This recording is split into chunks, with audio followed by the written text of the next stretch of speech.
is time to set the record straight. If you think you don't like sweet wine, it means you just haven't had a truly great one yet. Hi there, I am Jacqueline for Vero, and we go around the world searching out wild and scarce, hard to find wines and foods to bring to the US for wine lovers, foodies, businesses, and distributors across the country to discover and enjoy along with us. And one of our favorite categories to explore are sweet and dessert wines because they are often so misunderstood. We find that a lot of people can be automatically turned off by the idea of a sweet wine, but a truly good sweet wine is just simply amazing. So today we are going to explore this idea and understand what it means to be a sweet or dessert wine and why you need to be exploring more of them. So first, let's go over some basics before we get into the topic of today's video, which is going to be what makes a good sweet wine, what is a dessert wine, and why we love them both so much. The basics are going to be things like what makes a wine actually sweet,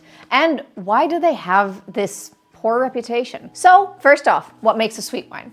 Generally, this sweetness will come from sugar, what we call residual sugar. It can be either added sugar or more commonly it is left over, hence the term residual, from the raw grape juice. Basically, thanks to one winemaking technique or another, the yeasts present will not ferment all of the sugars into alcohol, leaving some of these sugars left over and leaving us with the sweetness that they bring. Now, like I said, there are a couple of different ways that winemakers can make this happen. One is to block the fermentation. So they will literally remove the yeasts before they are completely done fermenting. No yeasts, no more fermentation, and so the sugar remains. Another way is by concentrating the juices and the sugar. So we will get a higher than average ratio of sugar to liquid, and as the yeasts will eat the sugar, they will, to simplify, create too much alcohol and kill themselves off. This will stop the fermentation and leave unfermented sugars. This concentration of the sugars and the juices can come through a bunch of different processes. Like, for example, Icewine, where the grapes are frozen, or pasito wines, where they are left to raisin and dry,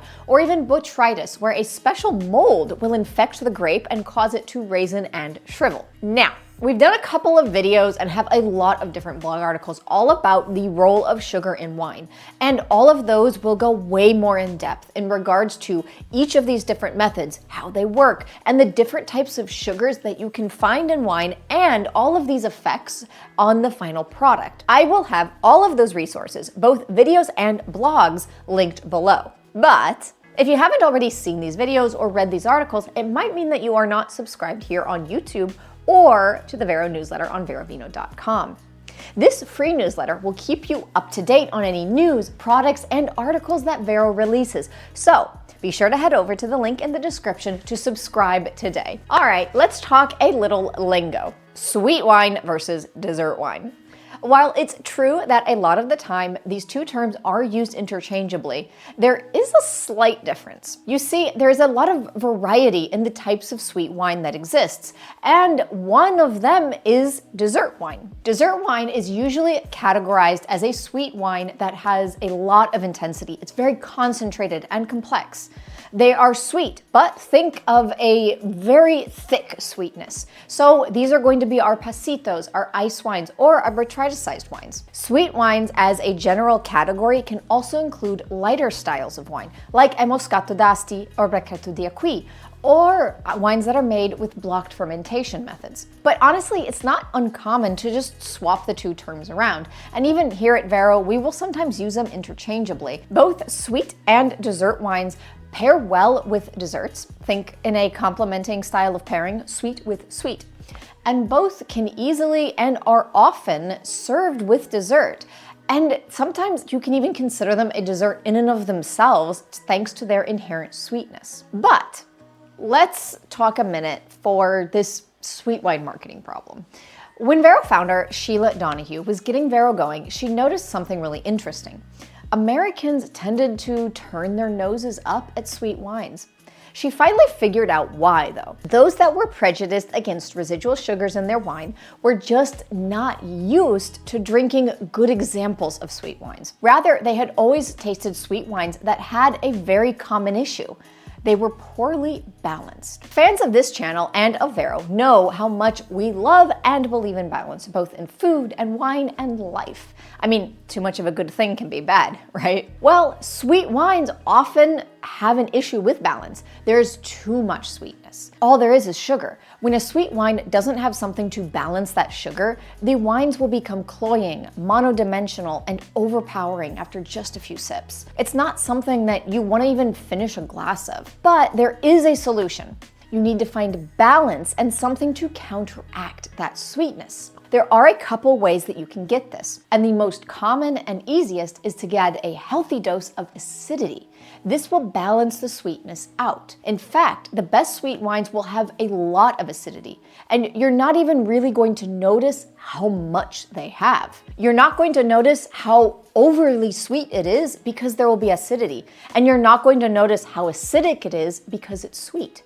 They will work together in balance, the acidity matching the sweetness for a well-rounded experience. And what an experience! A truly, really good sweet wine will encapsulate the ultimate pleasure for those seeking balance in their wines, with a harmony that keeps you coming back sip after sip, never getting tired on your palate. So you see, the reality is sweet wines and dessert wines offer so much more to a wine lover's palate, a world of interesting, fun, and pleasurable exploration.